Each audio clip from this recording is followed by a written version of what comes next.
امام علی علیہ السلام مخلوق خدا میں علم بانٹ رہے تھے کہ اللہ نے انسان کو ہزاروں نعمتوں سے نوازا اور چند ایسی نعمتیں دی جس سے انسان کائنات میں ہونے والی چیزوں کا پتہ لگا سکے۔ انسان سونگ کے، چکھ کے، دیکھ کے، سن کے، چھو کے معلوم کر سکتا ہے۔ بات جب یہاں تک پہنچی تو ایک شخص اٹھا اور کہنے لگا، یا علی، کیا اس کے علاوہ بھی کوئی چیز ہے جس سے انسان معلوم کر سکے؟ تو امام علی ابن ابی طالب علیہ السلام نے فرمایا، ہاں، ہر انسان کے پاس ان 5 حواس کے علاوہ ایک ایسا حواس ہے جس سے وہ ہر ہونے والی خبر کا پتہ لگا سکتا ہے، لیکن اس کے لیے انسان کو مطمئن ہونا پڑے گا، پرسکون ہونا پڑے گا، اپنی سوچوں پریشانیوں سے دور رہنا پڑے گا۔ حاضر دماغ رہ کر، پرسکون بیٹھ کر انسان ہر ہونے والی چیز کا پتہ لگا سکتا ہے۔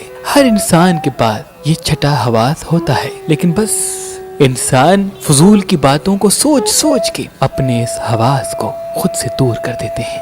پھر ایک دوسرے شخص نے کہا کہ یا علی، کوئی ایسا عمل ہے جس سے یہ حواس ہمارے پاس ہو اور ہم بھی معلوم کر سکیں؟ تو امام علی نے کہا، تم جو بھی رزق حلال کھاؤ اس پہ ایک مرتبہ یا علیمو یا رحمانو یا اللہ کا ورد کرو اور کھاؤ، اور جب سو جاؤ اس وقت اس ورد کو 27 مرتبہ پڑھو، اور صبح جب اٹھو تب بھی دن کا آغاز اس ورد سے کرو۔ جہاں بھی جاؤ اپنی سوچ کو اپنے وجود کے ساتھ رکھو اور دنیا کو دیکھنا شروع کر دو۔ دیکھنا تم ہر عمل سے پہلے آنے والی خوشی اور خطرے کا پتہ لگا سکتے ہو۔